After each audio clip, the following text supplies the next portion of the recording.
I parked my car in Howard and walked from there to the house. I got to the woods across the street from the house a little after midnight. I slept across the street from the house that night in a sleeping bag. I woke up at daylight. There were 2 vehicles parked at the house during the night, and I saw that the gray car had left. I went back to sleep until around 9 on Wednesday morning. I stayed there until a woman left in a pickup truck. This meant there were no vehicles at the house. I walked across the street and tried to enter the front door, but it was locked. I then went in through the garage door.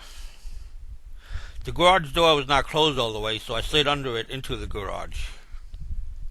I kicked the door into the house from the garage. By this time, it was approximately 10:30 a.m. Wednesday morning.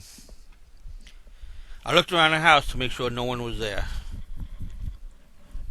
Even if I did not take anything, there was a certain amount of excitement in being in someone else's home without them being there. I was looking for anything of value that could be carried out easily: money, jewelry, etc. I did not find anything of real value. I was getting ready to leave as I had been there approximately an hour, but someone pulled into the driveway.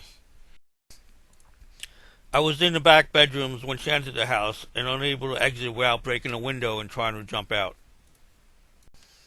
I had brought my knife for a certain amount of intimidation in case I ran into someone and needed to make an escape. When she made her way back into the bedrooms, I confronted her and made her get onto the bed lying face down. I believed that we were in her bedroom. I had a blackjack. I was going to try to knock her out. I hit her a couple of times in the head, but this would not knock her out. It was not doing the job, and I started panicking. The next thing that I knew, her friend came into the bedroom. I have no idea when she got there, what she was doing there, and how she gained access. The other women yelled at me. There were now 2 to deal with, and I did not know what to do. I grabbed the knife that I had put down on the nightstand and stabbed the woman on the bed, through her back, twice. I chased the other woman down and stabbed her a couple of times in the chest.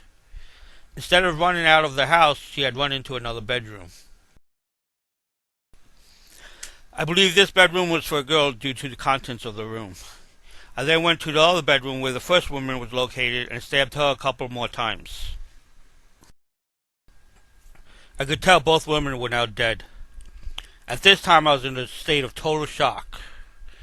I wandered around the house, slowly coming to the realization of what I had done and how bad it was. During this time, I killed the dog because it would not stop barking.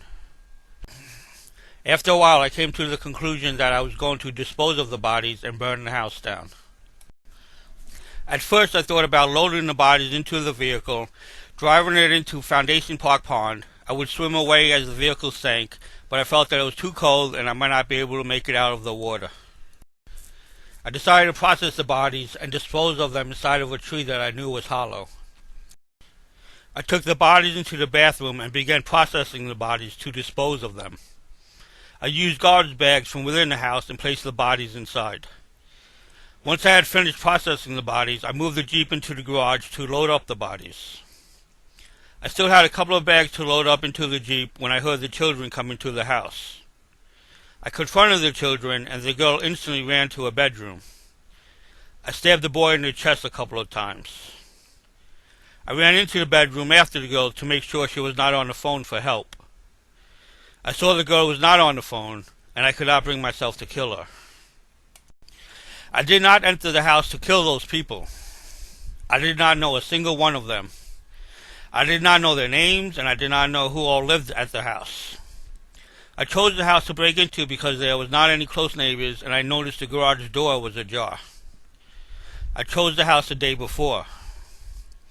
I did not plan for any of this to happen.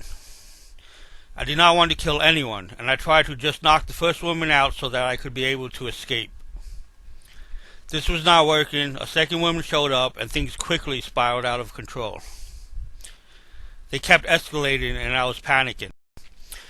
I only chose to process the bodies to make their disposal easier.